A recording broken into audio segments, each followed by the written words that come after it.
স্বাগত বন্ধুরা, কারিকুরির তরফ থেকে। কারিকুরি তোমাদের কাছে আজকে একটা নতুন ধরনের রেসিপি নিয়ে এসেছে। এটা তোমরা সবাই করে খেয়েছো। দেখো, এখন আমি গ্যাসটাকে ধরিয়ে একটা কড়াইতে বসিয়ে দিলাম। এবার কড়াটাতে আমি প্রায় 1 লিটার মতো জল দিয়ে দিলাম এবং জলটাকে গরম করার জন্য এটাকে একটু চাপা দিয়ে দিলাম। চাপাটা তুলে নিলাম। জলটা আমার গরম হয়ে গেছে। এবার দেখো, এই গরম জলটার মধ্যে আমি দিয়ে দিচ্ছি একটা চাউয়ের প্যাকেট। এই কেটে তার ভেতর থেকে চাউটা বার করে এর মধ্যে আমি দিয়ে দিলাম। এবার এই চাউটাকে আমি ভাঙবো না, না ভেঙে এইভাবে এটাকে দিয়ে দিচ্ছি। চাউটা আমার পুরো গোটা গোটাই থাকবে। এবার এতে একটা চাপা দিয়ে দিচ্ছি। 2 মিনিট পরে চাপাটা তুলে নিলাম। দেখো, চাউটা আমার বেশ সুন্দর সেদ্ধ হয়ে গেছে। এবার চাউটাকে ছেঁকে নেব। কড়াটা ধুয়ে আমি আবার গ্যাস ওভেনে বসিয়ে দিলাম। আর দেখো, চাউটা আমার এরকম সেদ্ধ হয়েছে। এটাকে ছেঁকে নিয়েছি। এখন এর মধ্যে আমি কিছু সবজি দিয়ে দেব। এখানে একটা পেঁয়াজ কুচিয়েছি, হাফ লাল বেল পেপার আর ক্যাপসিকাম, বিনস আর গাজর কেটে নিয়েছি। এখানে নিয়েছি একটা চিকেন সসেস। এবার এর কড়ার মধ্যে আমি তেল ঢেলে তেলটাকে গরম করে নিলাম। এবার এর মধ্যে চিকেন সসেসটাকে টুকরো টুকরো করে এই তেলের মধ্যে হালকা করে একটু ভেজে নেব। এবার এই চিকেন সসেসটাকে আমি একটু নেড়ে দিচ্ছি। নেড়ে এটাকে হালকা করে ভেজে নিচ্ছি। দেখো, এটা আমার হালকা ভাজা হয়ে গেছে। এবার এটাকে আমি একটা পাত্রে তুলে নিচ্ছি।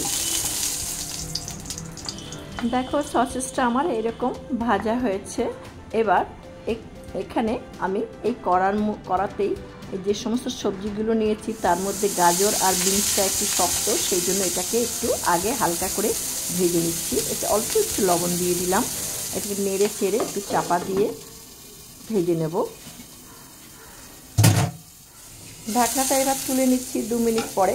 দেখো, এটা একটু ভাজা হওয়ার পরে 2 মিনিট ভাজার পরে এর মধ্যে আমি ক্যাপসিকাম আর লাল বেল পেপারটা দিয়ে দিলাম। এটাকেও আমি মিনিট 2 একটু হালকা করে চাপা দিয়ে ভেজে নেব। দেখো, 2 মিনিট পরে ঢাকনাটা তুলে নিলাম। তুলে নিয়ে এবার এটাকে নেড়ে চেড়ে একটু হালকা করে ভেজে নিয়ে প্লেটে তুলে নিচ্ছি। এখন এই কড়ার মধ্যে আমি আরও 1 টেবিল চামচ তেল দিয়ে দিলাম। তেল দিয়ে একটা ডিম ফাটিয়ে এর মধ্যে দিয়ে দিলাম। এবার এই ডিমের মধ্যে আমি অল্প একটু লবণ দিয়ে দিচ্ছি। এই ডিমটাকে আমি ঝুরি ভাজা করে নিচ্ছি। দেখো, ডিমের ঝুরি ভাজাটা আমার হয়ে গেছে। এবার এই ডিমের ঝুরি ভাজাটাকে আমি প্লেটে তুলে নিচ্ছি। এখন এই কড়াইয়ের মধ্যে আমি আবার 2 টেবিল চামচ সাদা তেল দিয়ে দিলাম। এবার তেলটা একটু আমার গরম হবে।